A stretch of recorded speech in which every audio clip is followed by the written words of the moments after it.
paras mucha bola a las cuestiones, porque no dice nada importante. Y dice, ay, la megalina, no sé qué, que te lleva la tiroglobulina por el lado basal. O sea, pero yo se lo dije en clase. Ni me acuerdo que les tomé la megalina, ¿qué más les tomé? No me acuerdo. No me acuerdo qué fue que les tomé. Tomó la neuroficina 2. Esa más vale era un poco más complicada. Sí, esa a mí también me pareció más difícil. Ya, esa era la más complicada porque eso les dije, eso no lo tienen en Guyton, anótelo, está en Gannon, y eran las 2 neuroficinas, dependiendo si tenía la una o la otra hormona, ¿verdad? Ya, esa probablemente era más complicada que la de megalina, pero esa yo les dije, o sea, oye, eso no está allí, anótalo, que eso no está allí, mira, es casi que estoy diciendo, oye, eso te puedo tomar porque está, anótalo allí. Pero bueno, no me acuerdo la otra. Pero a todos los grupos les tomé más o menos en la misma categoría el mismo nivel de complejidad de las preguntas. Entonces, en lo que respecta a ustedes, por favor, preparen bien la próxima lección. ¿Sí? Vayan despacito, poquito a poquito, vayan preparando. Ojalá que no se le choque con ninguna otra evaluación de otra materia. Esta semana creo que ustedes dieron, como el doctor Miner también, tuvieron lección esa semana, sí, ¿verdad? Okay. Entonces, eso también puede haber influido, pero por eso yo les digo siempre por lo menos una semana, 10 días antes para que vayan revisando. Bueno, María José, no conversemos más, porque tú eres demasiado conversora, no dejas comenzar. Y bueno, hablemos de coaching, okay. ¿Trabajaste con alguien, María José? Con mi tocaya. ¿Con Majito? Sí. Ok. Con ella. Okay. Si ven las diapositivas, ¿verdad? Sí, está bien. Ya, perfecto. Bueno, buenas tardes. ¿Quién me habla? Julián, doctor, es que yo tuve problemas con el internet y no me puedo poner asistencia. Disculpa, María José.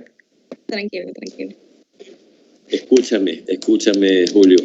Acabo de decir, o sea, de verdad que... A ver, después... vean cómo arregla el interés. Cuidado con las lecciones. La clase no hay problema, yo te pongo la asistencia. Oye, si se pudiera, yo les pudiera la asistencia, a mí no me importa. Si el que pierde por no venir a clase son ustedes. A mí ni me da ni me viene si se vienen o no vienen, es problema de ustedes. Trata de cumplir con la norma universitaria, si ven a clase. Me preocupa son las lecciones, ¿sí? Que no vayan a tener problemas con las lecciones. Me haces acuerdo, lo mismo, no me acuerdo quién fue que llegó hace un rato. No me acuerdo quién era. Me avisa. ¿Quién fue? Melina Porras. Ah, ya. Eres Heidi, ¿por qué eres Melina? Si eres Heidi, ¿por qué dices que eres Melina? Si no te gusta el nombre, cámbiate, mamita, pero no te... A ver, me hacen acuerdo, cambio de hora para registrar la asistencia. Ya, vamos, María José, que no dejan conversar. Ya, ok. Bueno, entonces yo les voy a hablar acerca del síndrome de Cushing como tal. Bueno, la definición. Se denomina síndrome de Cushing al conjunto de síntomas y signos que aparecen como consecuencia de la exposición excesiva de los tejidos a los glucocorticoides. Este término como tal, o cómo se utilizó este término, bueno, apareció en 1932 gracias a la labor de Henry Cushing, que es el personaje que ustedes ven en el lado izquierdo inferior. ¿Ya? La epidemiología. Este síndrome es más frecuente en mujeres que en hombres y su incidencia en términos generales va a variar de 0,7 a 2,4 casos por millones de habitantes. A su vez, esta incidencia va a variar en el sentido de que en la etiología va a haber sinnúmeros de síndromes de Cushing y por ende cada uno va a tener una incidencia como tal. Ocurre principalmente en mujeres con un determinado rango de edad entre 25 a 45.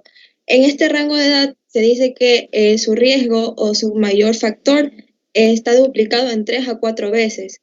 Y es por eso que por factores hormonales está el síndrome como tal. ¿Ya? Bueno, la etiología. En la etiología hay dos tipos, el síndrome de Cushing exógeno y el síndrome de Cushing endógeno. Comencemos por el síndrome de Cushing exógeno o iatrógeno. De entrada podemos decir que es netamente temporal. ¿Por qué? Porque la causa más frecuente del síndrome de Cushing es por la administración exógena o iatrógena de esteroides. Y es ahí que este de aquí va a ceder o va a partir su cese en los pacientes, en la cual dichos pacientes van a presentar un fenotipo Cushing, que son los síntomas o signos de manera externos, como la cara de luna llena, estrías u otros que más adelante les voy a presentar. Y también va a contribuir con los niveles de ACTH que están totalmente suprimidos en su mayoría. Bueno, ahora el síndrome de Cushing endógeno. Va a tener dos presentaciones. La presentación, como decirlo, popular, es la que vemos, el que está clasificado en 3, que es el síndrome de Cushing hipofisiario o enfermedad de Cushing, el síndrome de Cushing suprarrenal, el síndrome de Cushing ectópico. En hipofisiario o enfermedad de Cushing, como tal, va a tener una incidencia entre 65 a 70%, en la cual uno de los principales, por decirlo así, van a ser la microadenoma con un 60% de índice, seguido por el síndrome de Cushing suprarrenal, que va a influenciar tanto en los adultos como en los niños. En los niños va a hacer que este síndrome aparezca con un índice de 60%. En cambio, en los adultos va a tener 3 tipos, ¿ya? Y sin embargo, el último es el síndrome de Cushing ectópico, con un porcentaje que no varía más allá del 15%. Bueno, la otra clasificación va a ser como que la más ética, bueno, la más correcta, por decirlo así, que es más moderna. Más moderna, ajá, que es el ACTH dependiente y el ACTH independiente. La ACTH dependiente va a ser, su nombre mismo lo indica, dependiendo de ACTH, y su índice va a ser de 70 a 75%. Y dentro de va también a dividirse en 2, que es el pituitario con un 85 a 90%, y a su vez va a tener el síndrome de ACTH ectópica con la incidencia restante, que viene a ser a un 15 a 10%. Por otro lado, tenemos la ACTH independiente con una incidencia de 25 a 30%, y a su vez va a dividirse en 4, que es el tumor adrenal, independientemente si es benigno o maligno, la hiperplasia macronodular, el síndrome de Carney, que este síndrome como tal, abro paréntesis, es también un complejo en la cual es debido a la hiperactividad endocrina que va a tener en diferentes síndromes, en este caso el síndrome de Cushing. Y también por último la hiperplasia adrenocortical y la micronodular. Ya, no cambies un ratito. A ver. Ya. Mira, espérate, no cambies. Mira. No. Esto de aquí, sí, esta clasificación, muchas cosas se las clasifica de varias maneras. Dependiendo del autor, la visión que tenga, el ángulo del cual enfoca, claro, o sea, eso varía, ¿verdad? Uh-huh. Ahora, pero si ustedes se dan cuenta, la clasificación que María José presentó hace un ratito y la de ahora es lo mismo, sino uh-huh. que aquí, que es lo que más modernamente ustedes lo ven más en los textos y en las publicaciones actuales, es si ese Cushing depende de que haya ACTH o es totalmente independiente del ACTH. ¿Y cuál es la ventaja de eso? La ventaja es que nos ubica donde está el problema, ¿verdad?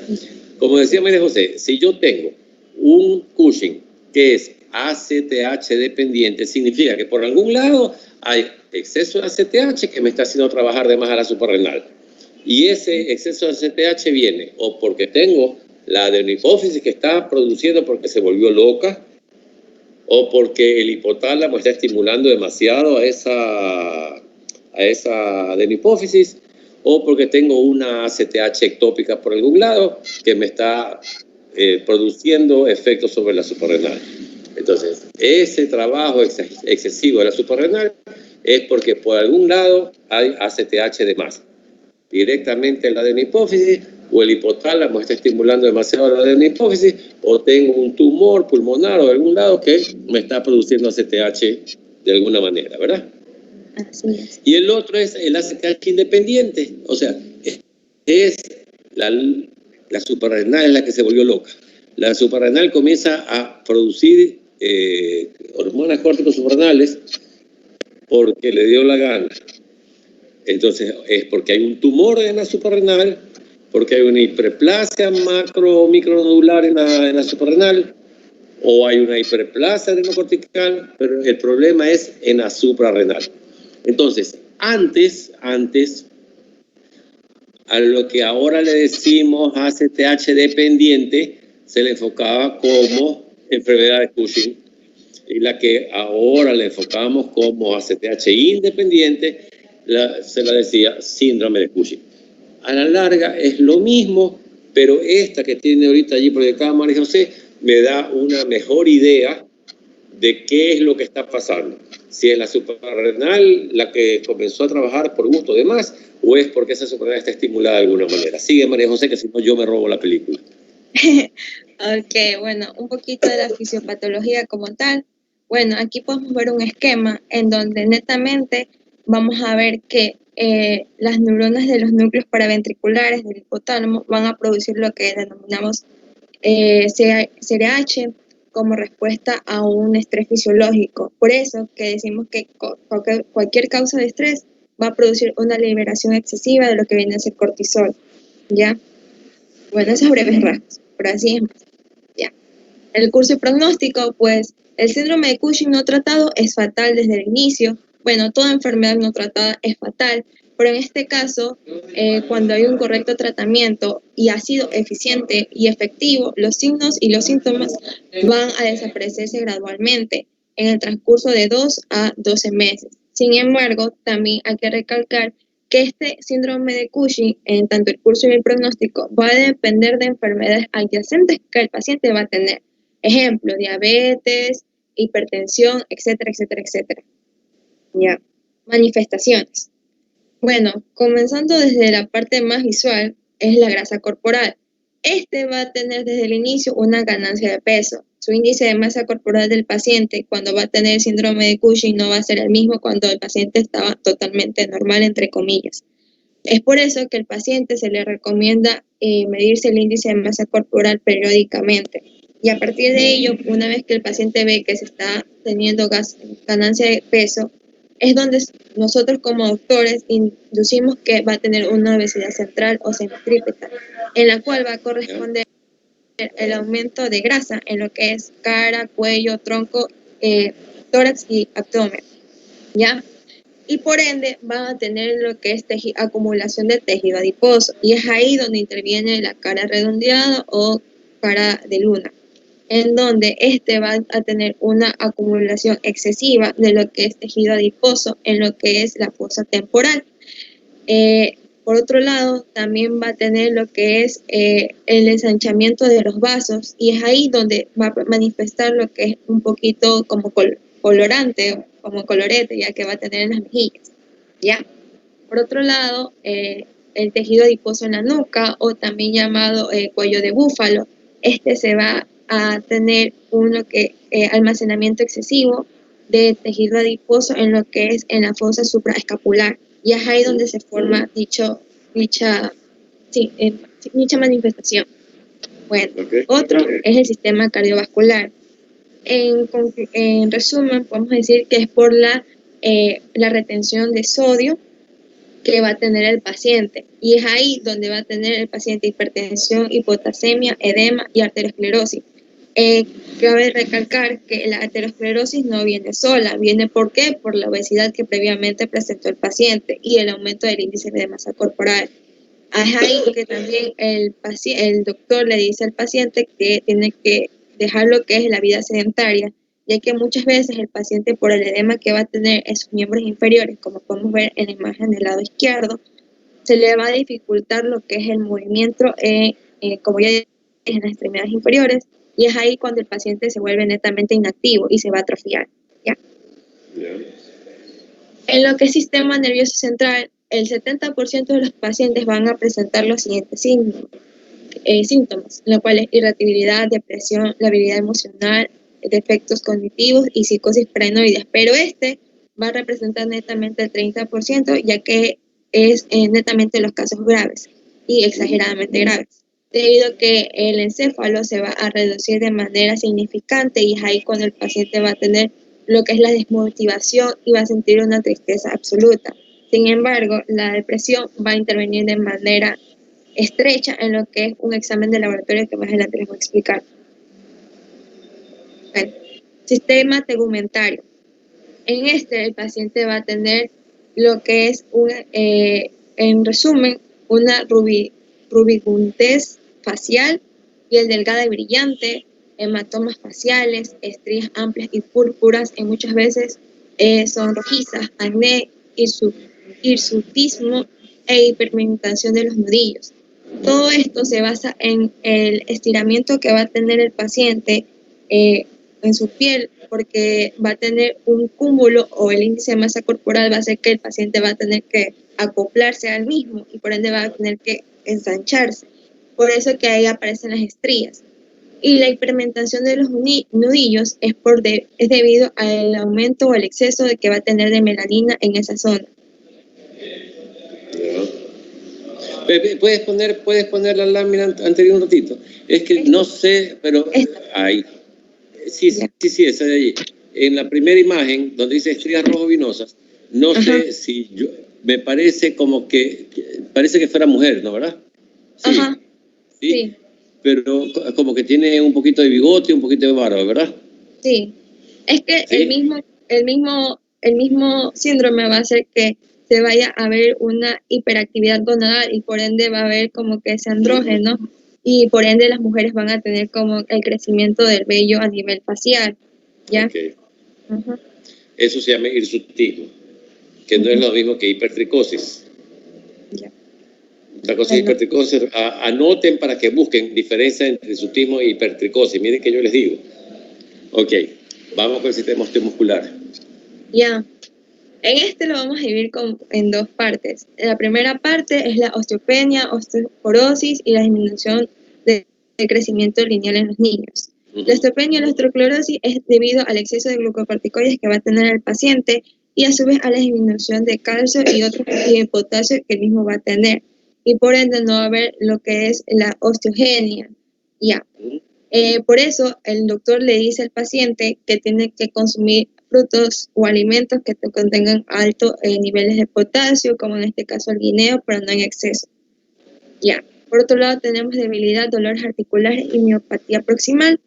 En estos como tal se va a caracterizar que el paciente va a tener dolores a nivel lumbar y tórax, por ende no va a poder hacer sus actividades cotidianas. Principalmente la miopatía proximal se caracteriza porque el paciente se le va a presentar dificultades al momento de sentarse y pararse y volver y en el caso de subir escaleras, pues en esa situación también. Sistema reproductor, en ambos sexos van a tener una disminución de líbido como tal, pero en el sexo femenino va a tener trastornos menstruales totalmente irregulares, en la cual la mujer va a tener una disminución de la estriol. En cambio, el sexo masculino va a tener disminución eréctil y disminución de la fertilidad, por lo mismo que va a tener bajas de estriol. Sistema inmunitario y sangre, generalmente comienza por infecciones, pero generalmente son bacterianas. También va a tener un incremento en lo que es el reencuentro de leucocitos, eosinopenia, la hipercoagulabilidad por medio de los factores 7 y la embolia pulmonar. Espérate. A ver, esto de aquí incrementa. A ver, estas dos cosas primeras no son congruentes, pues. Susceptibilidad a infecciones y leucocitos altos. Si más vale hay una disminución de la respuesta inmunitaria, pues. Hay disminución hay atrofia del tejido linfoide, hay linfocitopenia con disminución de los linfocitos T principalmente y disminución en la producción de anticuerpos. Hay eosinopenia también, y eso lo tienes acá. O sea, el sistema inmune más vale está deprimido, por eso el cortisol se lo utiliza para minimizar las reacciones de rechazo de injerto versus huésped. No sé por qué pusiste leucocitosis. Eso estaba me parece haber visto en un PDF, parece que lo puse. Ajá. Ya, ok, ya. A lo mejor hay alguna situación, porque de hecho hay disminución de la actividad de los linfocitos, sobre todo los linfocitos T. Sí, pero porque bueno, puede haber tumor extra hipofisario, y ahí viene a ser los tumores de páncreas, timo y todo eso. Ok, ya, sigamos. Eso puede ser una situación. Ya. Sí, sigue nomás. Ya, exámenes de laboratorio. Hay 5 tipos de exámenes, pero comenzamos desde el que es más fácil acceso, ya, el cortisol libre urinario. Una breve intro, el 90% del cortisol se encuentra unido a una proteína plasmática, en cambio el 10% viene a representarse de forma libre, y es por eso que ese 10% viene a representar, valga la redundancia, una piscina fisiológica activa. Ya. A partir de aquello, el cortisol libre urinario se puede medir de 2 maneras: la cromatografía líquida de alta densidad y la radioinmunoensayo. Pero para ello hay que tener en cuenta 2 aspectos característicos. El primero es la preparación del paciente y la recolección de la muestra. El paciente como tal, o la recolección de la muestra, va a iniciar va a iniciar con la recolección de la orina sin incluir la primera micción del día, y finaliza al día siguiente incluyendo la primera micción del día. Eso es todo. Por otro lado, la interpretación de la prueba es cuando los niveles de cortisol van a ser 3 veces mayor o 4 veces mayor al valor superior de referencia. Este valor superior de referencia va a variar si es un niño o si es un adulto, pero generalmente en un adulto es de 10 nanogramos a 50 nanogramos por decilitro al día. Ya. Sin embargo, también hay que tener en cuenta que estos niveles de cortisol libre urinario van a influir o van a tener una gran importancia en las mujeres gestantes, en las mujeres con síndrome de ovario andrógeno poliquístico y en otros estados como el síndrome Cushing, ya que más adelante les voy a explicar una prueba de laboratorio en la cual va a diferenciar el pseudo Cushing con el síndrome de Cushing. Y por último, también hay pacientes que van a presentar el síndrome de Cushing cíclico, en la cual van a medir la relación del cortisol libre, y para ello se necesita también una prueba externa, que es el urinario creatinina en 24 horas. Si en esta prueba externa el valor sale mayor a 50, pues el paciente tiene síndrome de Cushing. Para ello también hay otra prueba externa que va a garantizar que esta muestra, o que las muestras que se hayan obtenido durante el día, sean totalmente verídicas, por decirlo así, y se llama la creatinina de 24 horas.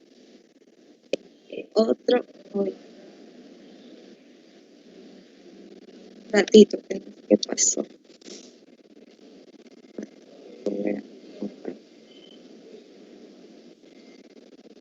Ya. Sí. Ya. Otro examen de laboratorio es la supresión con dosis bajas de dexametasona. Este es un examen netamente oral, en la cual se puede realizar dependiendo del laboratorio, pero el que se utiliza con más índice es la administración oral de 0,5 a 2 miligramos de dexametasona, en la cual su ingesta es entre las 11 p.m. hasta las 12 a.m., y va seguida con una recolección de la misma a las 8 de la mañana y 9 de la mañana. ¿Ya? Sin embargo, otras pruebas de laboratorio u otros laboratorios, pongamos en el caso de Interlab, maneja la media, que viene a ser 1 miligramo de dexametasona, y de la misma manera sus pruebas o su mecanismo de prueba es el mismo. En la preparación del paciente y la recolección de la muestra, esta va a depender netamente si los usuarios van a presentar o tienen ingesta de anticonceptivos, y es por eso que se debe de suspender esa dicha medicación y volverla a intentar o repetir luego de 6 semanas. En cambio, si hay pacientes que toman medicamentos anticonvulsionantes, y de la misma manera tiene que suspenderlo, pero no en 6 semanas, sino en semanas más cortas. dependiendo de cómo lo dicte el paciente.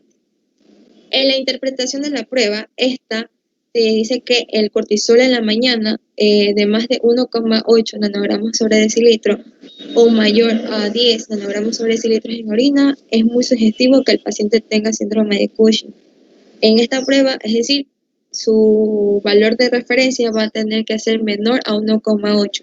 Y esta prueba como tal va a tener una especificidad y una sensibilidad del 96 al 100%.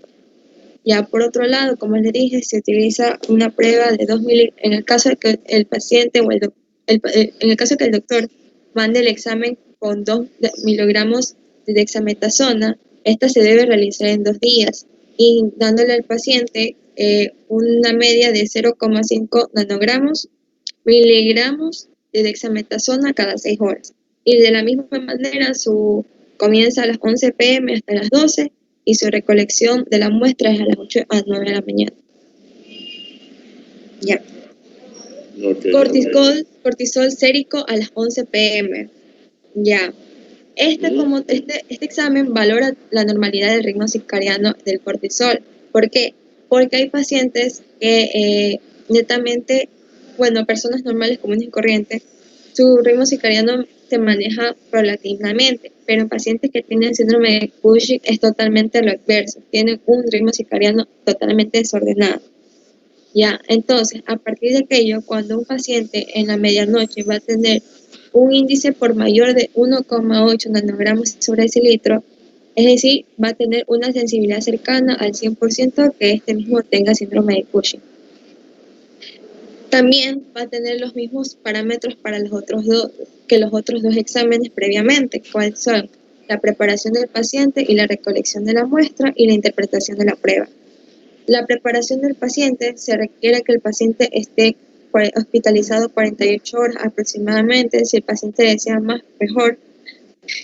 En cambio, también el paciente debe estar en ayuno y es preferible que el mismo esté dormido durante la extracción de la prueba, debido a que en el caso de que esté despierto y sienta esa inquietud, va a secretar lo que es mayor cortisol y su examen va a dar falso negativo.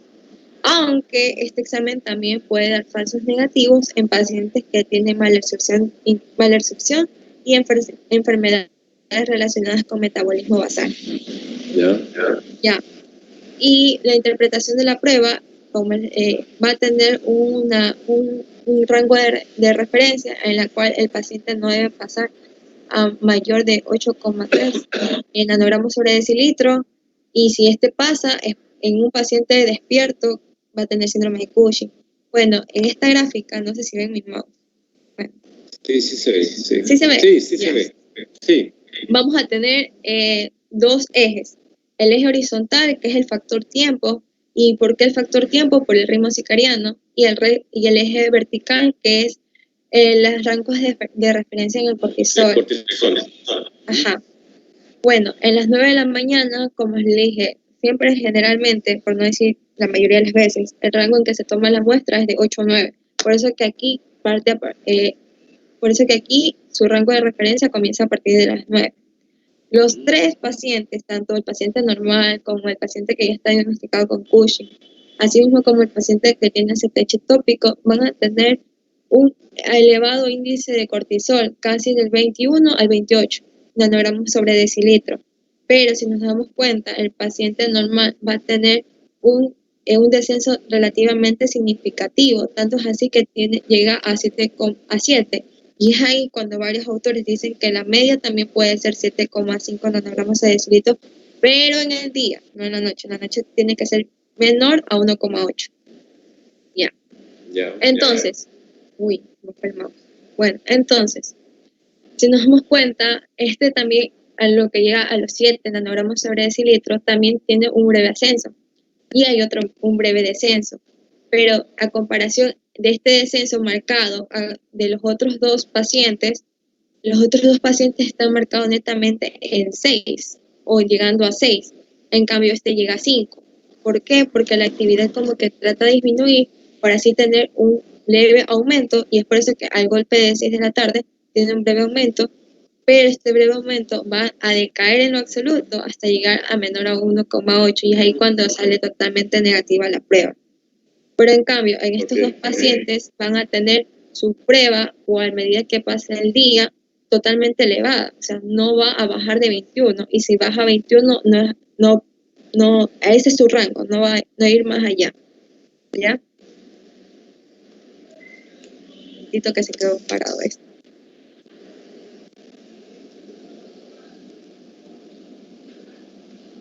Ya. Ok, ahora tenemos el cortisol salival a las 11 p.m.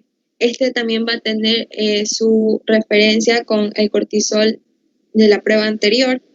Sin embargo, las concentraciones de cortisol salival puede ser una alternativa de medición sérica, es decir, que aquí se va a medir el cortisol sérico de manera periódicamente, en la cual va a tener de la misma manera una preparación del paciente y una recolección de la muestra. Asimismo que los otros, el paciente debe estar hospitalizado hasta 48 horas, pero si quiere más, hay que darle. En la cual va a tener una recolección salival en un tubo de ensayo, un tubo plástico. Este puede ser el que tengan a la mano en ese entonces las enfermeras o las personas que tengan a cargo del examen, o una almohadilla de algodón. Todo es válido. Y la interpretación de la prueba es que no se dispone de un valor de referencia, pero también se considera que el valor es de 1,4 nanogramos sobre decilitro. Y asimismo su sensibilidad y su especificidad va desde 90 a 100%, o sea, muy eficaz la prueba. Y como vemos aquí, también hay 3 líneas, una roja, una verde y una cafecita. En el paciente normal, con el paciente de síndrome de Cushing leve, el de Cushing leve tiene un aumento, pero no tan significativo como el síndrome de Cushing severo, que es totalmente casi lineal. En cambio, el leve tiene un incremento paulatino y de la misma manera va a tener lo que es un eje vertical y un eje horizontal. En el eje vertical va a ser todo lo que es el tiempo por el ritmo circadiano, y el eje vertical va a ser los valores de referencia que el mismo va a tener. Bueno, ahora por otro lado, vamos a tener las pruebas de supresión con bajas dosis de dexametasona y a ese se le agrega lo que es el CRH, en la cual se administra 8 dosis bajas de dexametasona de 0,5 durante 2 días. Es parecido a la prueba que les mencioné anteriormente. Sin embargo, este va a tener una sensibilidad y una especificidad de un rango del 98 al 100%, y también va a tener un valor que va a variar de 1,4 nanogramos sobre decilitro a los 15 minutos de la aplicación. Hay que tener en cuenta que esta prueba también va a variar si el paciente, como les dije anteriormente, va a estar ligado con depresión severa y otras enfermedades psicológicas. Ya, en estas 3 gráficas que vemos aquí van a ver cuando el paciente va a estar en un nivel basal, cuando el paciente ya una vez haya ingerido el medicamento y hayan pasado 15 minutos después de la ingesta del mismo, y este es un gráfico cuando el paciente ya tiene 30 minutos de una vez de la ingesta del medicamento a tomar. Y de la misma manera, en este caso se le da el medicamento cada 6 horas y tratando de que el paciente esté en total reposo para que no haya una complicación o que dé un falso positivo. Un momentito, no sé qué pasó. Ya. Pruebas de gabinete.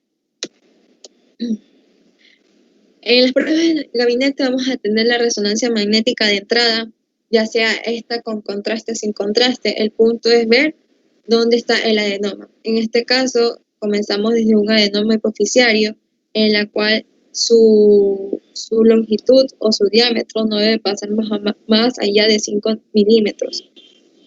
Por eso que hace como referencia a un inicentalomas, en la cual su longitud de referencia, su longitud de referencia son 5 milímetros, pero hay algunos casos que llegan a pasar de 6, y es ahí cuando el doctor trata de mandarle al paciente una resonancia magnética, pero en este caso sería contrastada para ver con mayor claridad el diámetro de la misma. Por otro lado, también tenemos el 15% de las afecciones con secreciones de CRH ectópica. Este índice puede variar ligeramente debido a que los pacientes pueden presentar tumores adyacentes. Y por último, las lesiones adrenales se aprecian hipo e intensas respecto al músculo de T1 e hiperintensas en T2 con respecto al hígado. ¿Qué es eso T1 y T2? Pues es la longitud en la cual está marcada las ondas de la resonancia. Ya, es lo que entendí. Pues otro examen es la tomografía axial computarizada o también llamada TAC. De la misma manera, puede pedir el doctor una tomografía simple o una tomografía axial computarizada con contraste para poder diagnosticar o ver mejor dónde está localizado el tumor. Bueno, netamente se da por diagnósticos de lesiones adrenales. En este caso, en la mayoría, si es una lesión adrenal totalmente benigna, los adenomas van a tener un diámetro menor a 4 centímetros. Hay algunos doctores que consideran que 4 centímetros es la media, aunque 5 centímetros puede ser un poquito considerable. Ya, y va a tener un realce inferior de 10 unidades Fold5 en una tomografía simple. Ya, también cabe recalcar que hay algunos doctores que consideran que 4 centímetros es demasiado y es cuando se requiere cirugía. ¿Ya? Esta cirugía va a depender también del sistema monetario que va a incluir, que tiene el paciente, ya que hay diversas técnicas y cada uno tiene como que un precio en específico y bueno, ya. Bueno, en cambio, el aumento del tamaño de las dos glándulas por hiperplasia casi es con una incidencia del 75% de los casos. Y en el caso de malignidad, su tamaño es superior a 6 centímetros regularmente y va a tener bordes irregulares con estructuras vecinas. Dichas estructuras vecinas en ciertos casos van a tener una estrechez, por lo que se van a expandir las otras zonas. Y en los casos más graves, pero más graves, iba a tener metástasis. También encontré estudios de medicina nuclear y estas se dan por imágenes adrenales con una sustancia llamada 6-iodometilnorcolesterol, también llamado NP59, y ofrece una información funcional de la glándula como tal, es decir, ofrece al doctor que está a cargo del paciente si esta glándula es netamente benigna o netamente maligna, y a partir de aquí ir o buscar un tratamiento adecuado para el mismo. Ya, en el caso de que sean lesiones malignas, estas netamente no van a mostrar captaciones con radiotrazol, es decir, no van a mostrar que son malignas, simplemente van a mostrar como que si fuera algo más. Ya. En cambio, hay tumores que expresan receptores de somatostatina en su superficie. Estos tumores son tumores extrahipoficiarios, en la cual son tumores pancreáticos, tumores del timo y entre otros órganos endocrinos. No tiene una alta eficiencia, pero sí ayuda bastante en lo que es el diagnóstico cuando el primer estudio, tanto del TAC como de la resonancia magnética, salen negativos en el inicio. O sea, es como un estudio aparte. Y por último, que es como que el más reciente, el boom, es el cateterismo del seno petroso. Pero por favor, resume lo que tenemos dos más todavía. ¿En qué consiste? Tiene una eficiencia del 100%, casi cercana del 100%, y se da por el seno petroso inferior de manera directa, ¿ya? A su vez, para poder comparar el diagnóstico del mismo, se debe de hacer exámenes de mediciones basales para ver los estímulos de CRH, ¿ya? Bueno, este es un algoritmo que hay para diagnosticar los posibles casos de Cushing, en la cual si sale positivo, que es en este caso aquí, los valores van a depender de la tamización, es decir, las pruebas de laboratorio, y si sale negativo, pues todo cool. Ya, bueno, no los quiero enredar después. Ok, Y la no nos quieres cansar más, ya, ok. No, estuvo bien, estuvo chévere, María José, completo, sí, demasiado. Ya. ¿Cómo? Está bien, gracias. Habla, que no te escucho lo que me dijiste. Que está bien. No sé, está... Gracias. ¿Qué? ¿Me escuchó? No, no te escucho, por eso te pregunto. Ya después hablamos, después hablamos. Bueno, a ver, ya estamos con María José por allí. Ay, espera, que cambié de página del cuadro acá. C, son ustedes, son C, están acá. Déjame dejar por aquí. Vamos, tan. ¿Dónde está? Acá. Ya está Nasput. Ya, espérate un ratito, Nasput. Déjame. Sí, doctor, buenas tardes. Mover esta.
De la asistencia, que he tenido apagado el micrófono. De la asistencia, ¿quién era que tenía que ponerle? A mí, doctor Díaz. A mí, a Loira Vera. A ver, espérate. Loira, llegaste ahorita. No, ver, Diab, sí, hace rato. no, Diab sí llegó temprano. Yo también, doctor, se lo juro. Heidi Porras también llegó temprano. Escuché cuando la retó a Heidi por cambiarse el nombre. Ah, sí. Ya, eso es una buena. Es que yo no sé por qué, y son las mujeres sobre todo. ¿Por qué usan el segundo nombre si tienen un primer nombre? Si no les gusta el primer nombre, ya son mayores de edad, ustedes pueden ir al registro civil y decir, no me gusta este nombre, bórrelo. Te lo borran, no hay ningún problema. Eso lo puedes hacer, lo que pasa es que lo puedes hacer solamente creo una vez en la vida, una cosa así. Tú te puedes cambiar el nombre, no hay ningún impedimento. ¿No te gusta Heidi? Entonces vas y dices, no me gusta. Y ya, te lo cambias. Sino que, y para mí es un problema, porque a veces, bueno, ahorita las evaluaciones no son escritas, pero en las evaluaciones escritas ponen un nombre y yo después, diablos, no sé de quién es, porque a veces tengo estudiantes con el mismo apellido. Y no sé cuál es cuál. Bueno, ya está. Déjeme cerrar aquí. Déjame cerrar acá, cosa que pongamos cerrar aquí, confirmar acá, ok, entonces esto de aquí lo puedo cerrar tranquilamente, así, tengo 700 de estas pestañas abiertas aquí, ya cierro aquí, esto de acá ¿qué significa? Esto de aquí significa que también lo puedo cerrar, esto que lo cierro, cierro aquí. Ya, este acá no cierro porque si no me saca del sistema. Esto de aquí a acá. Estamos en la ciudad de Addison. Ok, a ver, vamos con las PUT. Sí, doctor, buenas tardes. Buenas Buenas tardes, compañero. Buenas tardes, doctor. Bueno, el día de hoy les voy a hablar acerca de la enfermedad de Addison. Bueno, entonces, primero que nada empezamos... Un momento. Que no se me cambia la diapositiva. Empezamos con un momento. Ya, ahora sí. Ya. Primero que nada empezamos con una pequeña introducción para entender y comprender mejor acerca de la enfermedad de Addison. Antes que nada, le debemos al atributo a Thomas Addison, que es el científico que es un científico y médico británico del siglo XIX, que descubrió varias enfermedades, entre las que se encuentra la enfermedad de Addison. Pero bueno, entonces, la enfermedad de Addison es un trastorno poco común que se produce cuando el cuerpo no secreta la suficiente cantidad de determinadas hormonas. O sea, más detalladamente, se debe a la incapacidad de la corteza suprarrenal para fabricar hormonas corticales. Normalmente, esto se da por una lesión en la corteza suprarrenal, dando como conclusión el déficit de la fabricación, especialmente de las hormonas, tanto como cortisol y aldosterona. En la epidemiología es que, como cabe mencionar, la enfermedad de Addison es una enfermedad distinguida por ser rara, obviamente inusual, y pues siendo así, incluso va a aparecer en cualquier edad, desde niños hasta adultos. Sin embargo, algo de suma importancia es que va a afectar a muchas más mujeres que a hombres, en relación 3-1, ¿ya? Y también tiene una incidencia de 36 a 60 casos por cada millón de habitantes. Bueno, un dato curioso es que, algo que me pareció súper importante y me gustaría compartirlo con ustedes fue esto. O sea, yo sinceramente tampoco lo sabía, hace unos días atrás recién me enteré, pero bueno. Entonces resulta que el presidente 35 de los Estados Unidos, John F. Kennedy, tuvo esta enfermedad. Es decir, John F. Hubieras Kennedy ido a la clase anterior y yo ya les dije eso. Oye, tenía Addison, ese loco. Sí, dale. Sí. Bueno, entonces ahorita para que mis compañeros sepan. Ya, sí, nomás, sí, es para fastidiarte. Pero es... Ya, okay. Yo siempre lo digo en mis clases para que se acuerden. Kennedy tenía Addison y él necesitaba ponerse cortisona con frecuencia. Y muchas de las cosas que supuestamente él hacía, lo que le pasaba, era por la cortisona que se ponía. Aparte, si no me equivoco, creo que tenía un problema en la espalda. Sí, fui internado en cirugía también. Por lo que, ¿cómo es? Él en la Segunda Guerra Mundial peleó, creo, en una P no sé cuánto, en una lancha de esas torpederas. Y salió abollado por allí. ¿Y cómo es? Y tenía Addison. ¿Dónde lo mataron a Kennedy? No me digas en la imagen derecha. No murió por la enfermedad de Addison. Ya sé, por eso, ¿a dónde? Pues, ¿a dónde? No me digan en los Estados Unidos, pues fueron los Estados Unidos, ¿para dónde? ¿En qué parte? Ajá. En Dallas. Dallas. ¿Qué año? Allá en el 63. 63, ¿qué mes? Noviembre. Septiembre. Noviembre. Noviembre. Lo que no me acuerdo si fue 23. Verifique todo, creo que fue 23, pero no estoy seguro. Sí, creo que sí. Carajo, mira, pues busca en Google. Si te pregunto, creo que sí, pero de eso no me digas nada. Pues.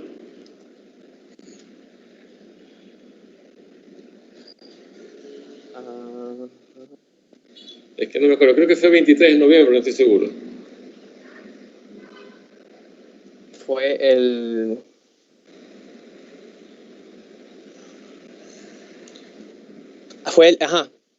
No, fue el 22. Perdón, fue el 22. 22 de noviembre. 22. El 22 de noviembre. Es que hasta que llegó la noticia acá, entonces ya se hizo 23.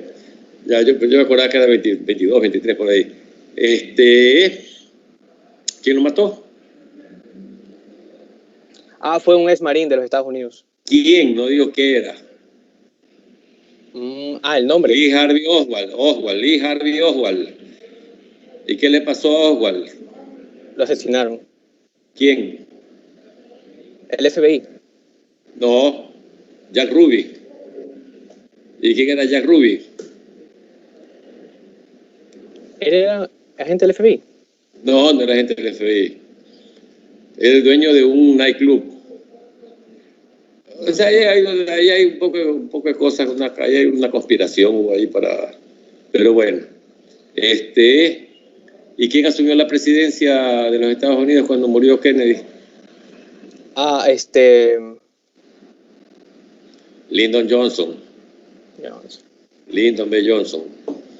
¿Dónde lo posesionaron? A Johnson. Si no me equivoco, que fue en el Air Force One, en el avión. Bueno, ¿y qué le pasó a la mujer? A la esposa de Kennedy. Ajá. O sea, estaba al lado del asesinato, pero no le pasó en ese momento. Ya, ok. ¿Cómo se llamaba? Jacqueline. Jacqueline Kennedy. ¿Y qué le pasó después? ¿Qué le pasó después? Se casó con Onassis. ¿Y quién era Onassis? Un armador griego, millonario. ¿Se da cuenta? Tienen que saber, aunque sean los periódicos, lean para que aprendan algo. Pero bueno, buen dato lo de Addison y Kennedy, sí, para que sepan por lo menos que yo siempre lo pongo de ejemplo para que se acuerden y relacionen Kennedy y Addison. Ya, ok, sigue con Addison. Ya, ok, y ya. Entonces, en la etiología hay algunas causas de esta enfermedad. Algo importante que hay que aclarar que años anteriores, en la época de mandato John F. Kennedy, muchos años atrás, la principal causa era tuberculosis. Ahora, en la actualidad, esa ocupa el segundo puesto, ya que la principal causa, el día de hoy, en el 2020, es la insuficiencia adrenocortical autoinmune. Bueno, aquí puse dos cuadros. El de la izquierda lo saqué de un artículo y a la derecha lo saqué del libro de McPhee. Bueno, sí, a ver, escuche, espérate un rato. A ver, si usted coge cualquier publicación, ahorita le va a salir que la causa principal de Addison es autoinmune. Ya, ok. Yo siempre les hago hincapié en el asunto de la tuberculosis, ¿verdad? Porque por la incidencia que tiene la tuberculosis en nuestro medio. En nuestro país hay muchísima hartísima tuberculosis. O sea, no es una cosa así de que hay tuberculosis. No, hay hartísima tuberculosis. Incluso hay formas multidrogoresistentes de tuberculosis. Entonces, si tenemos bastante tuberculosis, la probabilidad de que haya Addison por tuberculosis también aumenta comparado con otras partes del mundo donde la tuberculosis no se presenta tanto, ¿verdad? Pero en general, la mayor, a nivel mundial, la estadística mundial indica, como lo están diciendo ahorita, la etiología autoinmune. Ok, sigue, por favor. Sigue, que no te queda mucho tiempo, porque ya sí, 10 minutos tienes que terminar. Entonces, ya, la insuficiencia adrenocortical, según McPhee, autoinmune, está relacionada con la destrucción autoinmune, obviamente, de las glándulas suprarrenales, con la generación de anticuerpos. Bueno, entonces estos anticuerpos se pueden detectar alrededor de un 80% de pacientes, ¿ya? Estos anticuerpos se dividen en dos: anticuerpos de la corteza suprarrenal y anticuerpos que atacan a la enzima esteroide 21 hidroxilasa. Bueno, otra causa es la tuberculosis suprarrenal, que causa una insuficiencia adrenocortical, adrenocortical mediante la destrucción de ambas glándulas, ¿no? Una de las causas también es una hemorragia suprarrenal bilateral, que esta va a generar una rápida y masiva destrucción de las glándulas suprarrenales también. Pero eso sí es grave. ¿Cómo se llama la hemorragia suprarrenal? Síndrome de Waterhouse-Friderichsen. Sigue. Anota para que no te olvides. Que te lo tomo en el examen. Dale. Sí, ya. También hay metástasis suprarrenales. Bueno, por lo general es común que se presenten metástasis suprarrenales provenientes de carcinomas pulmonares, pero sin embargo la enfermedad metastásica rara vez... Metastásica, no es metástasis, metastásica, es perdón. metastásica. Rara vez produce insuficiencia adrenocortical. También está otras causas como el SIDA, ¿verdad? Que por lo general ocurre en las últimas etapas de la infección por VIH, y la glándula suprarrenal obviamente se ve afectada por infecciones. Bueno, aquí puse unas imágenes acerca de la hemorragia suprarrenal bilateral y la tuberculosis para que nos podamos guiar mejor, y la fisiopatología. Bueno, entonces, en la enfermedad de Addison, los niveles de cortisol plasmático son bajos, ¿ya?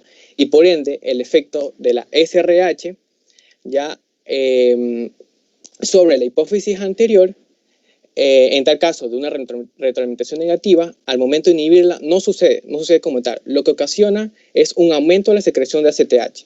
Y los niveles altos de ACTH es lo que produce cambios de pigmentación. Eso es lo que voy a hablar mucho más adelante. También provoca la destrucción de la glándula suprarrenal, provoca un déficit en los glucocorticoides. Y que esos glucocorticoides son responsables de la hiperpigmentación. Ya también un déficit de los mineralocorticoides, que estos sirven para aumento de las pérdidas urinarias de sodio, cloro y agua. Y por último, los andrógenos, que son los responsables de disminución de vello axilar y púbico.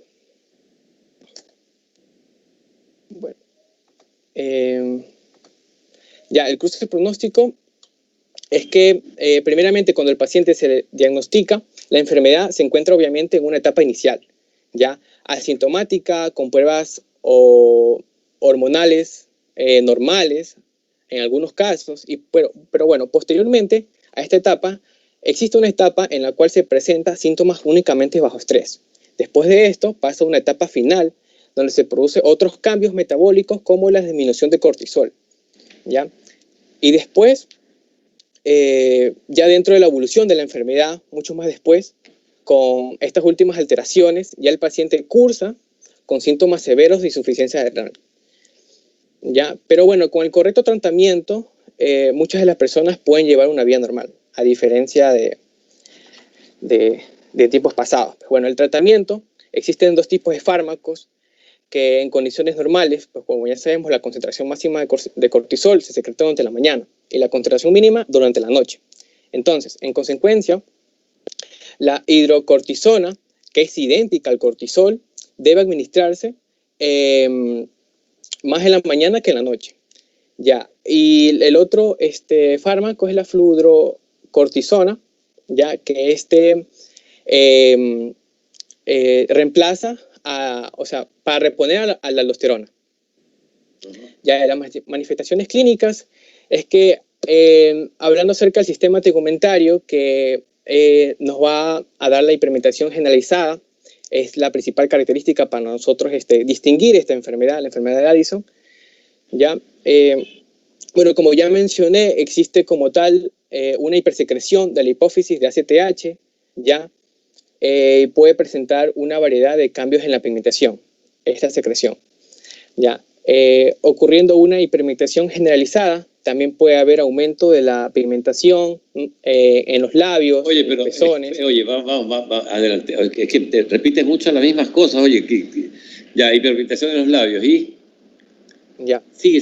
Entonces, sí, como podemos ver aquí en la imagen, en la imagen derecha, esta es la madre, la que estoy señalando, y esta es la hija. Normalmente ella tenía el mismo color de piel que la hija, pero se le diagnosticó esta enfermedad y podemos ver que la piel, casi relativamente toda la piel, está mucho más oscurecida. Bueno, aquí en esta imagen podemos ver la hiperpigmentación en la encía del paciente. También estaba leyendo en un artículo que decía de que también se presenta el vitíligo, pero en un 4 a 17% de los pacientes. ¿Ya? Y también en mujeres puede presentarse pérdida de vello púbico y axilar. En el sistema cardiovascular, en la enfermedad de Addison, los niveles relativamente bajos de aldosterona. Para un ratito, espérate un ratito. que no sé qué pasó aquí. A ver. Esto de aquí. Tiritín. Espérate un ratito. Ya.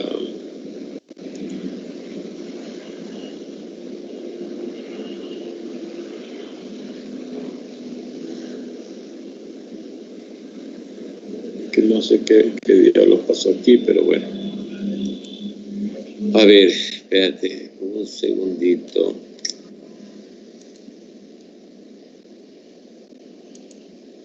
A ver, aquí tienen Addison. Ya, ¿por qué les estoy mostrando esto de aquí? Es parecido a lo que Naspur les está mostrando en las láminas. Mire aquí, sí están compartiendo, ¿no? Sí. Sí, se ve, doctor. Sí. Sí, ¿Están sí. viendo? Sí, ok. Sí, doctor. Sí. Allá, donde está el puntero, ¿sí? Ven pigmentación acá en la mucosa, ¿sí? En la mucosa yugal, ¿sí? Acá igual, ven esas manchas hiperpigmentadas de color violáceo, ¿sí? Acá también, dentro de la boca. Miren las encías, ¿sí? Acá. Esta creo que es la que una de estas tenías tú por allí. Miren la coloración intensamente violácea acá. Miren los labios aquí, ¿sí? Ok, esto es en el Addison, ¿verdad? ¿Por qué les muestro esto de aquí? Les muestro varias. Porque quiero que la comparen con esto de acá. Y esto de acá tiene también esa pigmentación violácea en los labios, en la mucosa yugal, encías, ¿verdad? Pero miren acá, es igualmente violáceo, ¿sí? Pero esto de aquí no es Addison. Esto se llama síndrome de Peutz-Jeghers, ¿sí?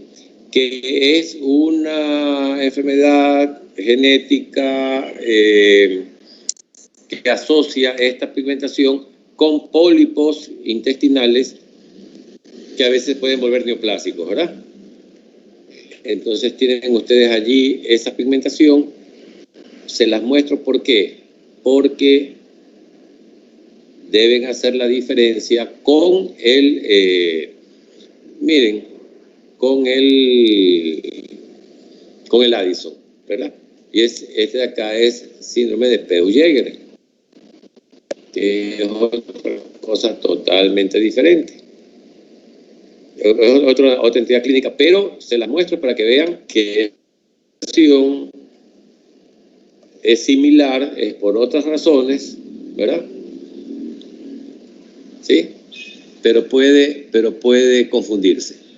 Ahora, volvamos un ratito para acá. Ya estamos otra vez en el Addison, ¿verdad? Si ustedes ven aquí, en esta, sí creo que se alcanza a leer, donde dice lesiones pigmentadas, mire que en el diagnóstico diferencial del Addison, este es el síndrome de Peutz-Jeghers. Está mal escrito ahí, es Peutz-Jeghers, ¿sí? O sea, diagnóstico diferencial quiere decir dos enfermedades con alguna similitud que las tengo que analizar para diferenciarla una de la otra, ¿verdad? ¿Ok?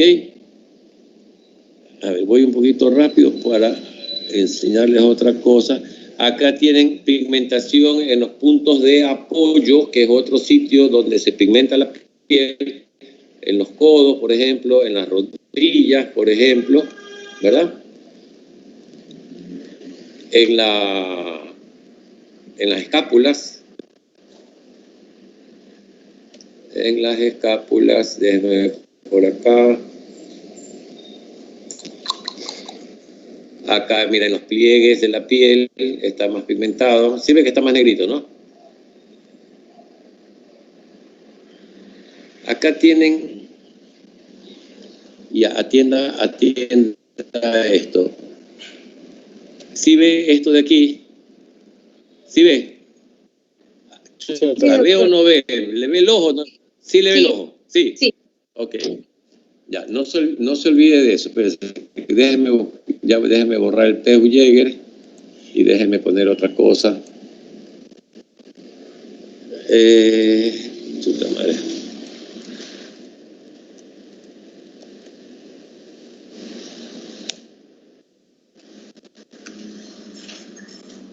Sí vio la lesión en la conjuntiva ocular, ¿verdad?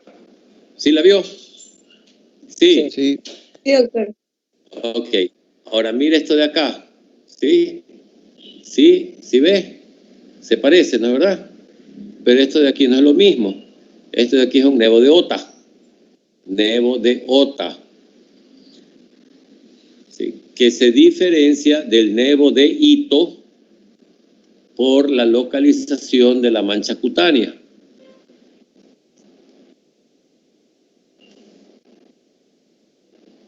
Si ven esta es una artista, es Daniela Roa, ¿sí? Y tiene como es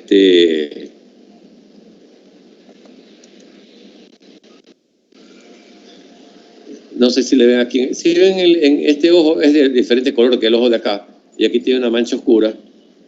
Ella tiene nevo de Ota. Y acá hay un poco, acá está otra, acá se la ve también. Ella es una artista, es gringa, pero es de origen egipcio. Mire aquí, ¿sí? Nevo de Ota, con pigmentación en la piel. Déjame cerrar la Daniela aquí, ya. Pigmentación en la piel.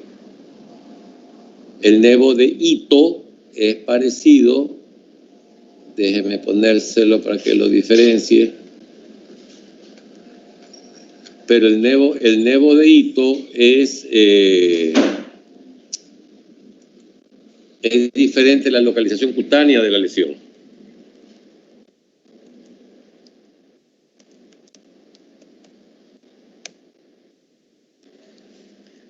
A ver.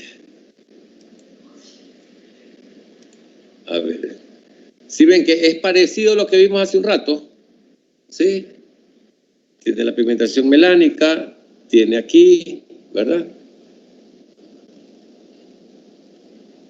Pero este es otra. Pero la localiza, este es otra también, otra hito, los dos. Pero la localización, en el caso del nevo de hito, puede ser incluso el cuello, la parte de atrás del cuello, el hombro, parte de la región escapular, como aquí, por ejemplo, es nevo de hito. Esto de acá es un nevo de Becker, es un nevo peludo, es un nevo de Becker, eso es otra cosa. A ver, déjame regresar acá. Y acá en el Addison, que es lo que estamos viendo, por eso otra alteración de la pigmentación que podemos encontrar, porque es autoinmune. Recuerden que en la etiología vimos que había autoinmunidad, ¿verdad? En la mayoría de los casos, eso es lo que Nasput nos presentó, 2 cuadros nos presentó de eso allí. Tenemos el vitiligo, ¿sí? El vitiligo, que tiene un componente autoinmune también.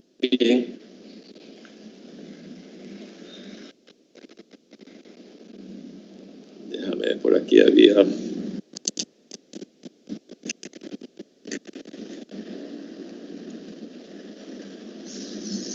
No están las que estaba buscando.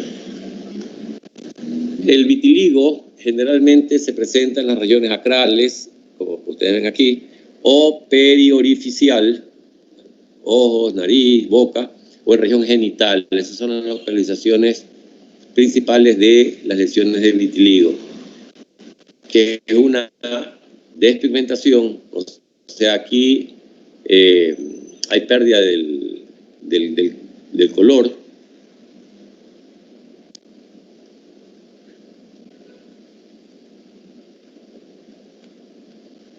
Y es inmunitaria, pues, ¿no? Y siendo el Addison una enfermedad que tiene como etiología la causa inmunitaria, entonces es lógico que pueda tener otro componente inmunitario, como en este caso el vitiligo, ¿verdad? Cerremos aquí. Ya, ahora no sé por dónde ir, por acá, aquí, clic aquí. Descompartamos acá. Ya no estoy compartiendo, ¿no? Ok. No, ya no, doctor. Entonces, ya, salgamos del sistema tegumentario, que ya lo vimos todo. Hiperpigmentación, hemos visto el vitiligo, aprendieron nevo de hito, nevo de Ota de una vez, vieron algo de vitiligo. Ok, sigamos. Ya, entonces, y ahora con el sistema cardiovascular, bueno, entonces los niveles bajos de aldosterona ocasionan la pérdida renal de sodio y la retención de potasio, siendo así lo que va a provocar hiperpotasemia, es decir, niveles de potasio altos. ¿Ya? Y a continuación, la hiperpotasemia produce la hipotensión, es decir, cuando la presión arterial es mucho más baja de lo normal. Esto significa que el corazón, el cerebro y otras partes del cuerpo no reciben la cantidad suficiente de sangre. También puede desarrollarse... ¿Y qué tiene, espérate. ¿Y qué tiene que hacer la hiperpotasemia con la hipotensión?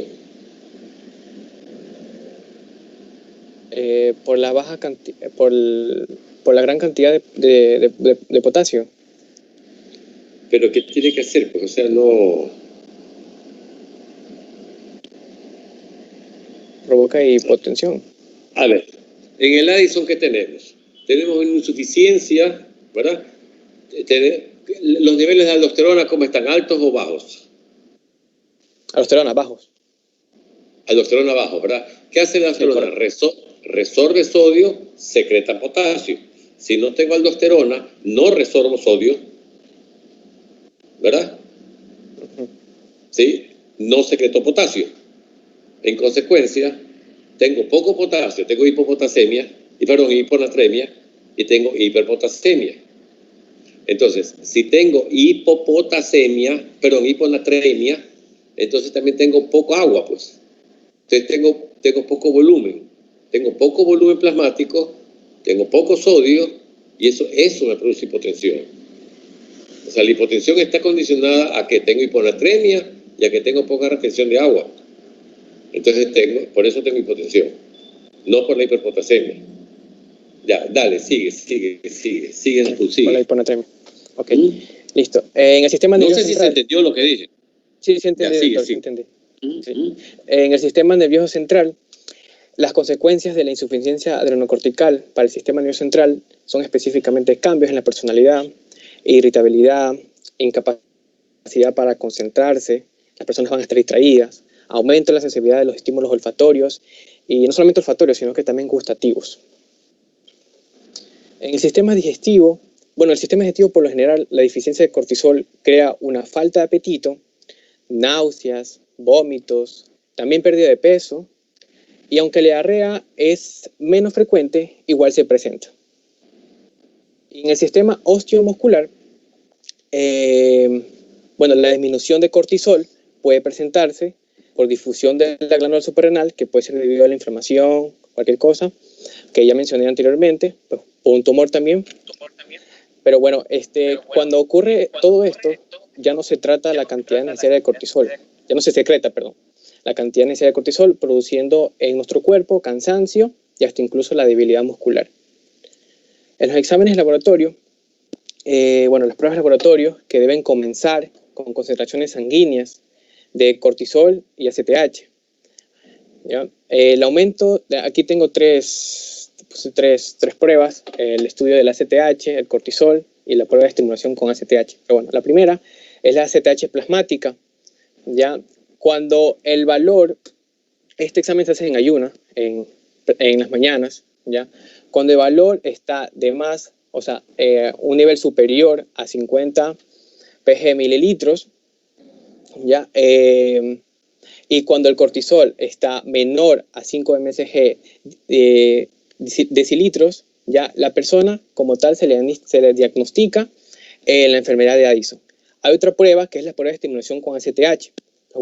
En esta prueba como tal, lo que se va a medir es el rango de cortisol, es decir, se hace una cortisolemia.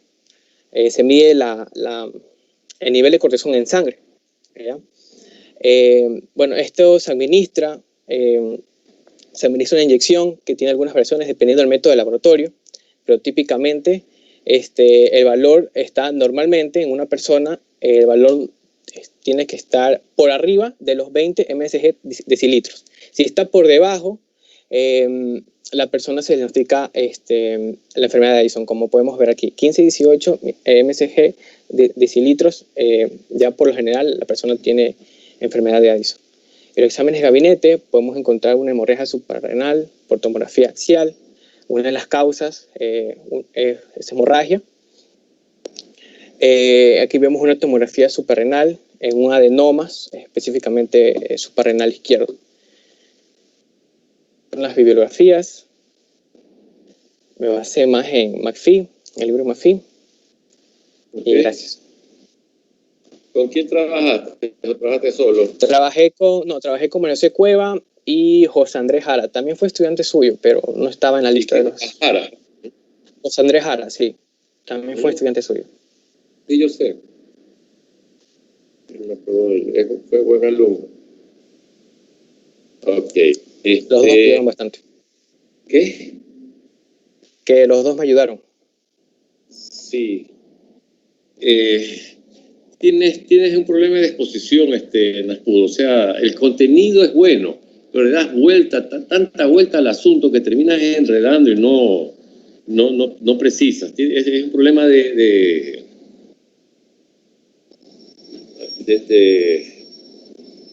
exponer.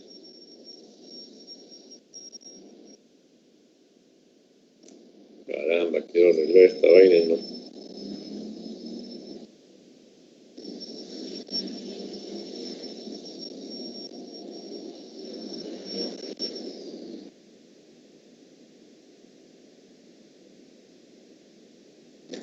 A ver. ¿A quién le toca? Le toca a... Déjame poner aquí. Addison ya está.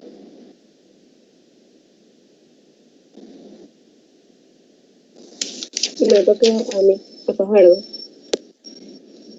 Y le toca a Eunice Fajardo, si no me equivoco, ¿sí? Sí, ¿Sí o doctor. no? Sí, doctor.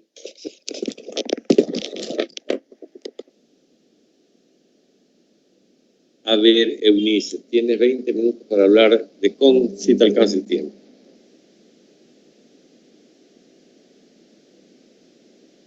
Ya estoy proyectando. Un segundo.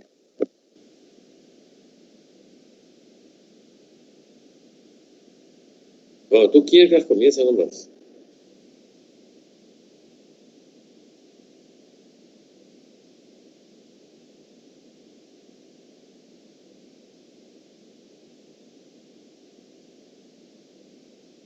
¿Qué pasó? ¿Moriste? No, es que ya estoy tratando de compartir lo que se mi computadora es un poquito lenta, pero ya me conecto.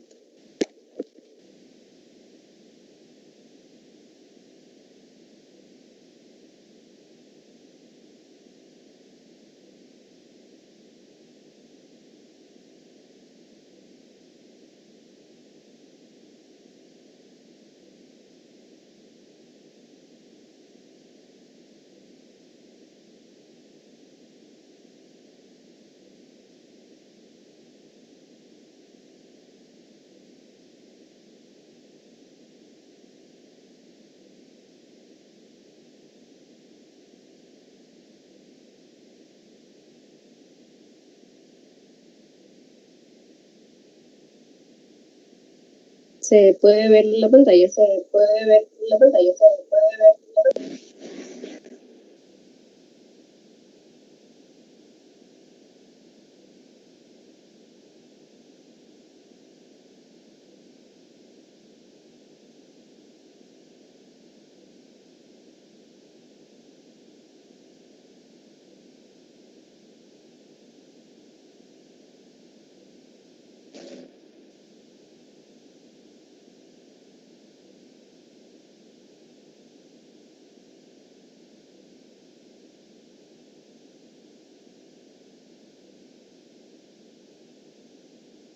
Doctor, discúlpeme si me demoro, es que se me está poniendo lenta la máquina. Pero sí No escucho nada.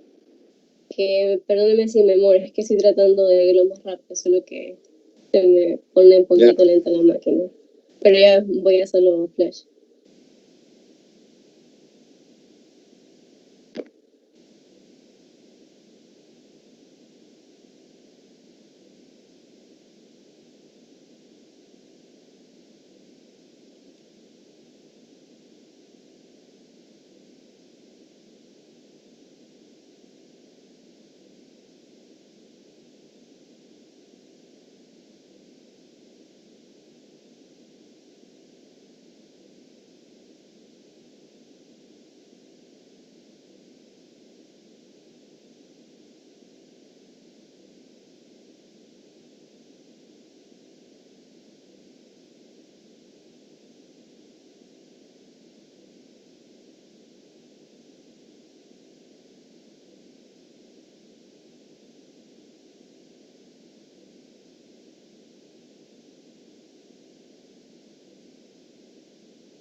Sí les dije que el viernes tenía lección, ¿no?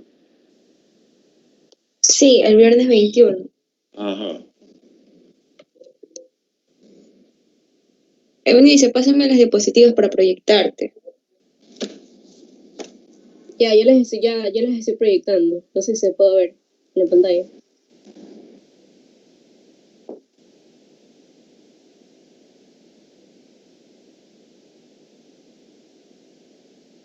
No se ve nada.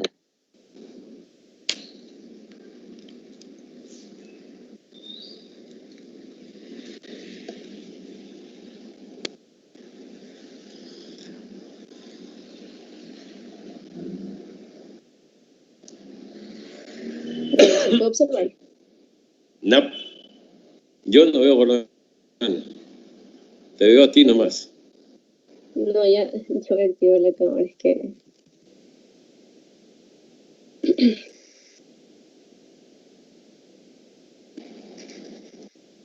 Ahí, ahora sí, Allí, ahí sí.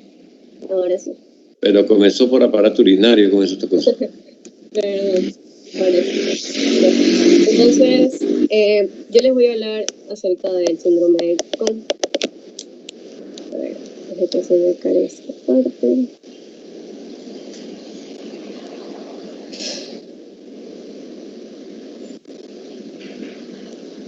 No, esto lo se pone dentro de la máquina. A ver, Se murió. ya, ahora sí. Ya. Ya. Bueno, entonces, empecemos. ¿Qué es el síndrome de Cohn?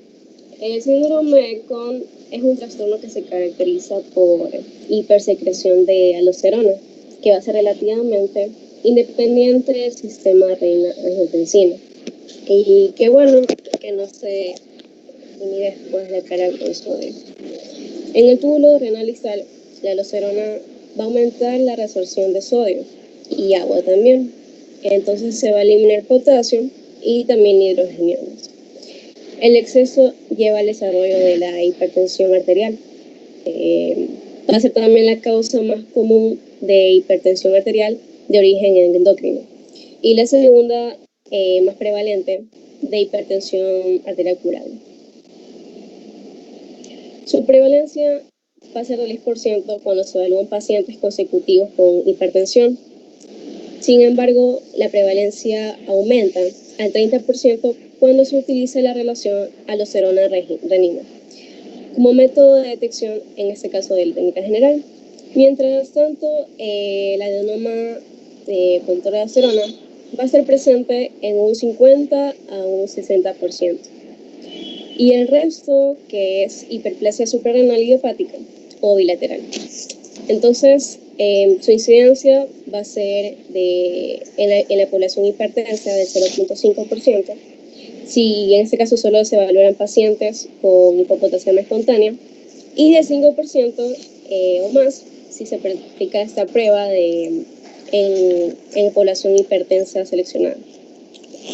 En cuanto a su etiología, se describen varios tipos de hiperaldosteronismo primario. Tenemos el adenoma cortinal productor de aldosterona, que también es conocido como el síndrome de Cohn. Bueno, que por cierto, actualmente se usa el término hiperaldosteronismo primario para describir el síndrome de Cohn, independientemente si tenga un adenoma o no el paciente. Entonces, bueno, aparece habitualmente el adenoma entre la tercera y la quinta década de vida. Algunos adenomas presentan secreción de aldosterona en respuesta al serotismo y a la perfusión de angiotensina 2. Este adenoma afecta con más frecuencia a mujeres que a hombres en la edad media de la vida. El hiperaldosteronismo idiopático por hiperplasia micronodular o macronodular unilateral o bilateral, en este caso puede ser cualquiera de las dos, es más frecuente que el aldosteronismo, que el adenoma, porque hay ciertos pacientes que tienen riesgo actuales de este síndrome, patología. Actualmente comprende el 30 al 60% de hiperaldosteronismo primario y constituye un grupo heterógeno. Por otro lado, el carcinoma suprarrenal productor de aldosterona es muy raro, pero tiene un mal pronóstico. En cuanto al síndrome de Sutherland, esta es una enfermedad autosómica dominante que se debe a una presentación de la reproductora de la aldosterona que sintetiza, en este caso se va a alterar ese productor y va a estar regulada principalmente por la ACTH o hormona adrenocorticotropa y sintetizarse también en la capa fasciculo-reticular, que suele producir hipertensión arterial y es en la infancia. También es asociado con hipertensión arterial grave y accidentes cerebrovasculares. Entonces, el curso de la enfermedad. Vamos a tener un exceso de secreción de aldosterona. Cuando esto se presenta, como ocurre en pacientes con tumores renales, como en este caso este síndrome de Cohn, se va a acompañar de retención de sodio y disminución de potasio. Entonces, esto va a ocurrir en el plasma, debido también en parte a un exceso de potasio por los riñones. Entonces, al igual que otros trastornos primarios, el exceso de mineralocorticoides se va a asociar a la supresión de la adrenal plasmática. Después va a ser parcialmente autónomo y va a estar diferenciado importantemente por la corticotropina, en mayoría de casos por de la aldosterona. Luego, en la mayoría de los pacientes se va a perder respuesta a la angiotensina 2 y en este caso un 20% con pacientes con aldosterona y en pacientes con hiperplasia bilateral sí hay respuesta. También, por lo tanto, la respuesta a la concentración plasmática con los cambios de postura va a ser completamente normal. Entonces, por último, en el caso del aldosteronismo remediable con el glucocorticoides, esto va a ser regulado por adrenocorticotropina. Entonces, esto se va a deber a que la enfermedad autosómica dominante es causada por decruzamiento de ciertos genes, que va a ser desigual, y esto va a resultar en un gen quimérico, con actividad sintetasa de aldosterona totalmente dependiente a adrenocorticotropina. Bueno, pero esta enfermedad es totalmente rara y su prevalencia no es conocida. Entonces, en la hipertensión es reversible en cerca de 2 tercios de los casos, pero va a persistir o va a regresar a pesar de la intervención quirúrgica en el resto, en este caso de los casos. Entonces, el pronóstico va a mejorar mucho si va acompañado de un diagnóstico y tratamiento temprano. En cuanto a su 2% de los tumores suprarrenales de productores de aldosterona van a ser totalmente malignos. Entonces, las concentraciones bajas de renina que se encuentran en este trastorno, y bueno, de hecho también en cerca del 25% de casos de hipertensión arterial, también van a conllevar un pronóstico relativamente bueno. Bueno, estos síndromes se asocian con una alta movilidad también y mortalidad si no se trata. La causa principal de la morbilidad está relacionada con hipertensión y a la hipopotasemia, ya que se sabe que esta última, la hipopotasemia, va a causar arritmias cardíacas que pueden ser fatales. Entre sus manifestaciones clínicas vamos a encontrar la hipertensión, la debilidad muscular, parestesia espontánea franca, fatiga, poliuria, polidipsia, edema y cefalea.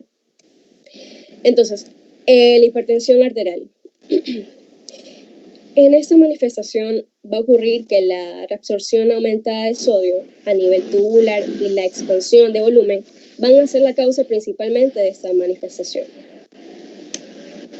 Vamos a tener, en cambio, cuando hay existe excreción renal aumentada de potasio, si la hipopotasemia va a ser significativa, va a aparecer debilidad muscular, fatiga y calambres. Y bueno, en casos extremadamente graves, va a ocurrir parálisis muscular, parestesias y la cefalea.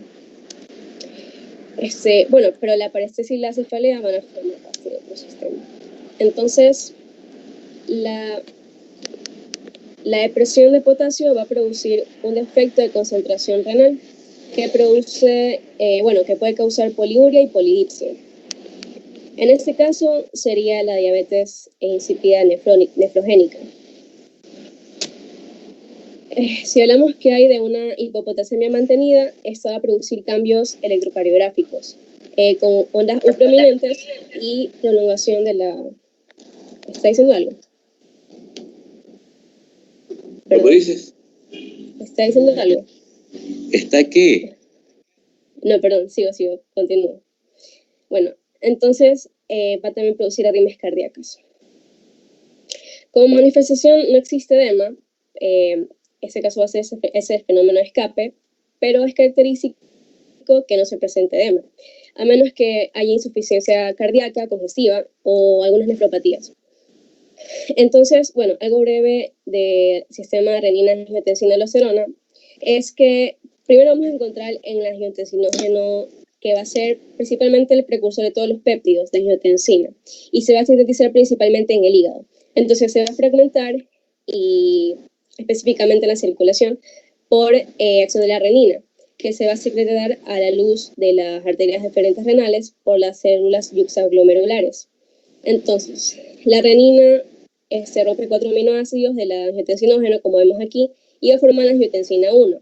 Entonces, la angiotensina 1 se fragmenta y forma la angiotensina 2.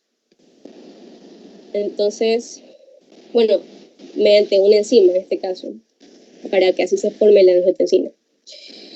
Entonces, en la zona glomerular de la corteza, la angiotensina va a estimular la producción de aldosterona y la producción de aldosterona va a estimular el potasio. Entonces, eso nos va a servir para entender lo que vamos a ver a continuación, que vamos a ver el examen de laboratorio. Vamos a hablar acerca de los exámenes de laboratorio y gabinete. Cuando se sospecha de un hiperaldosteronismo primario, se debe realizar lo que es la prueba de tamización. Esta prueba de tamización de elección, en este caso, va a ser la relación de la concentración aldosterina plasmática y la actividad de renina plasmática, CAP, dividido ARP, como vimos ahí. Entonces, como es hoy, esa relación depende de dos variables, de la concentración de aldosterona plasmática y la actividad de renina plasmática. Por lo tanto, los valores diferentes en la concentración de aldosterona plasmática y la actividad de renina pueden producir la misma razón, de manera que si hay supresión de la actividad de la renina, la relación se incrementa. Cuando el valor de la concentración normal de la aldosterona plasmática, bueno, en este caso va a ser normal. Entonces es considerar también que las pruebas de determinación de este caso, de esta patología, van a resultar bajo estos valores. Entonces, en esa concentración de aldosterona plasmática y la actividad de renina, vamos a encontrar niveles de renina bajos. En este caso, se deben utilizar valores fijos mínimos para calcular, en este caso, esta relación. Van a ser correspondientes a 0.2 nanogramos por mililitro por hora, para lo que en este caso sea la actividad de la renina plasmática, y a 0.3 miligramos por decilitro para lo que es la medición directa de la renina. Entonces,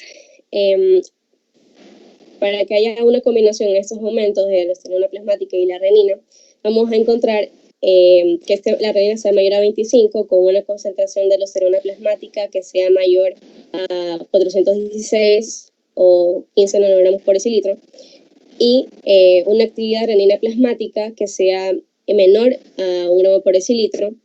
Bueno, esto nos va a servir en este caso para detectar a pacientes con hiperaldosteronismo primario y obligan a realizar pruebas de confirmación.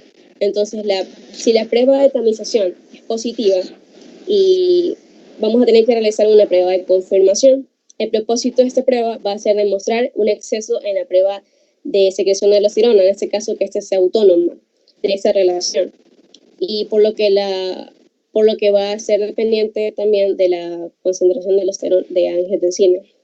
Bueno, en este caso en los pacientes de adenoma renal no va a ocurrir bien esta realización.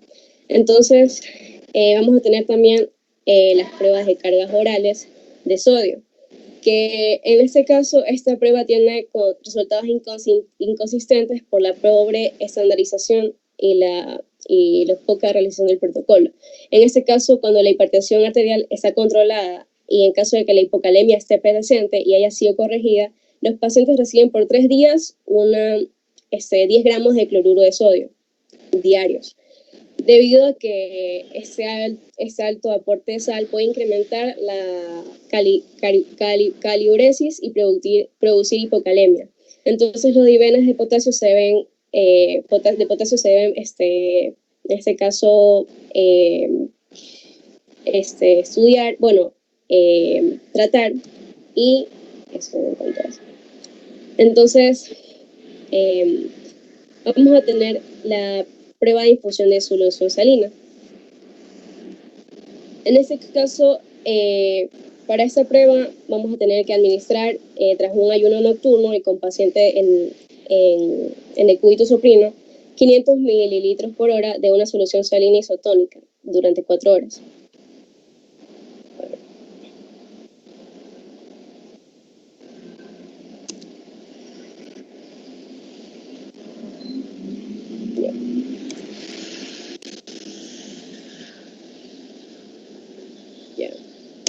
Entonces,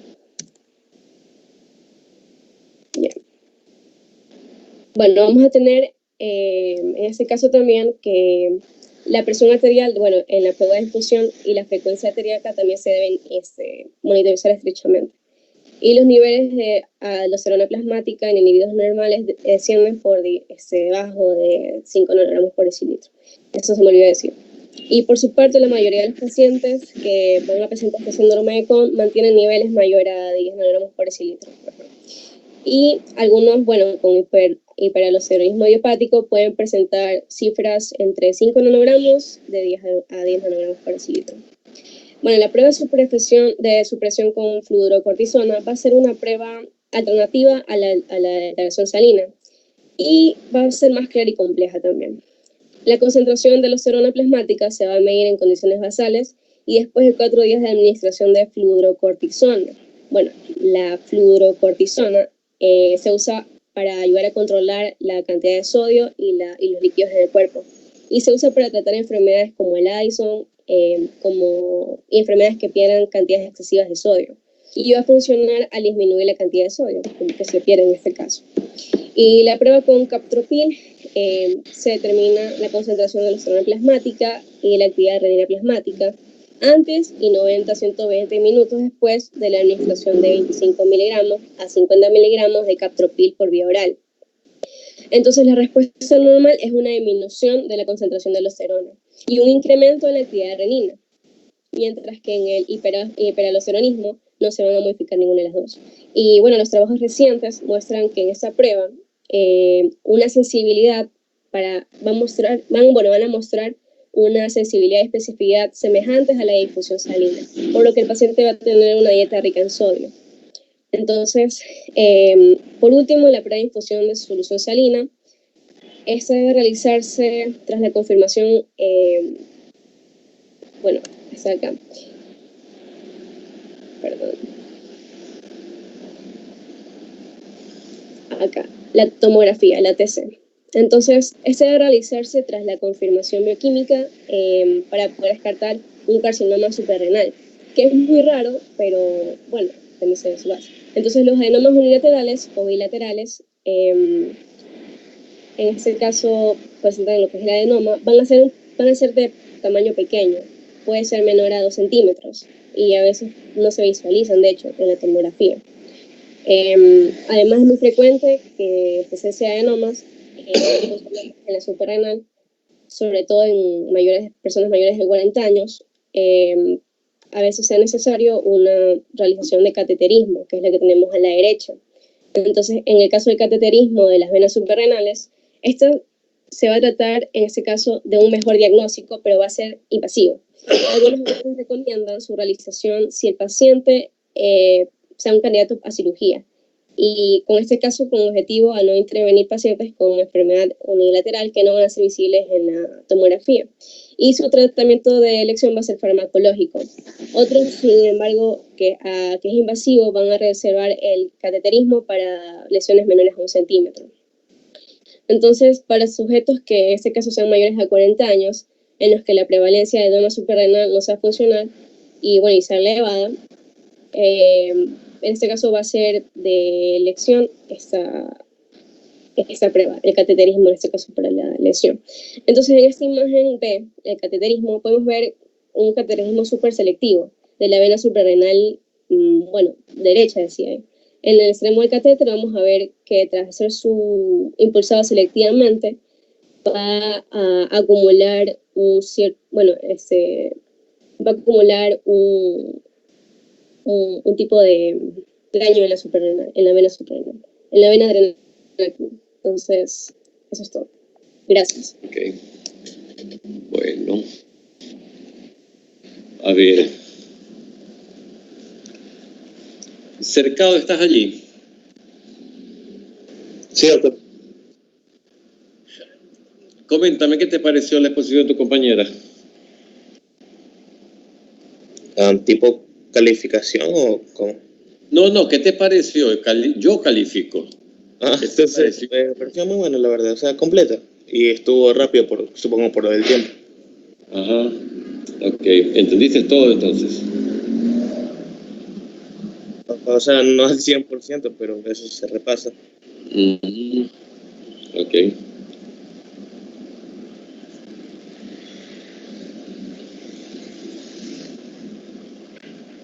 Ariana Ponce, cuéntame, ¿qué te pareció la exposición de tu compañera?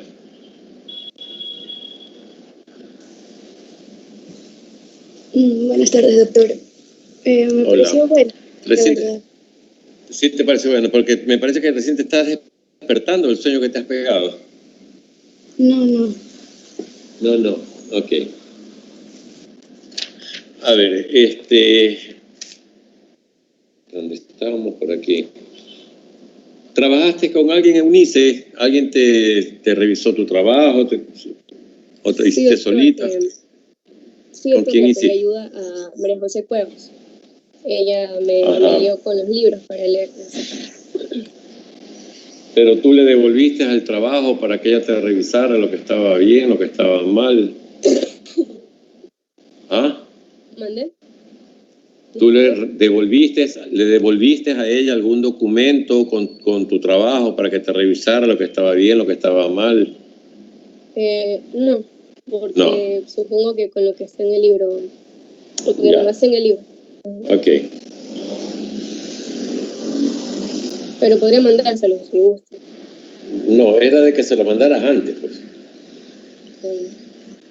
A ver, yo les digo, no están obligados a que nadie les revise, lo pueden hacer solos, lo pueden hacer revisar a otra persona, pero lo que trato de evitar es lo que ha ocurrido ahorita, ¿verdad? Hay información hay, pero todo está desordenado, Eunice. ¿Ya? Te digo, sinceramente, casi no, yo casi no entendí nada. ¿Sí? Todo está muy desordenado, hay poca precisión en lo que dices, da la impresión de que no entiendes de lo que estás explicando. A lo mejor sí lo entiendes, das la impresión de que no entiendes lo que estás explicando y todo resulta muy confuso, ¿verdad? Felizmente es una enfermedad que es muy sencilla, ¿no? Porque como tienes aumento de secreción de aldosterona, y la aldosterona resuelve el sodio y secreta potasio, entonces todos los efectos son derivados básicamente de eso de allí, ¿verdad? Pero me parece un poquito nerviosa por el tiempo. No es nerviosidad. Mira que, a ver, no me acuerdo si les comenté hace un rato, no les hice ningún comentario respecto a las calificaciones de ustedes, no, de la elección. Sí. Al comienzo sí les hice un comentario, ¿verdad? Ok. Y yo les decía, no es cuestión ni del tiempo, ni del número de preguntas, ni de la complejidad. Se estudia, no se estudia. Se prepara, no se prepara. Los estudiantes siempre tienen alguna justificación de por qué las cosas no salieron como era lo deseable.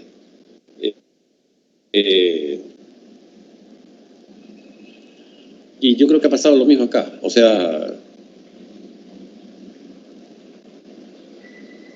tus dos compañeros dicen que te han entendido muy bien.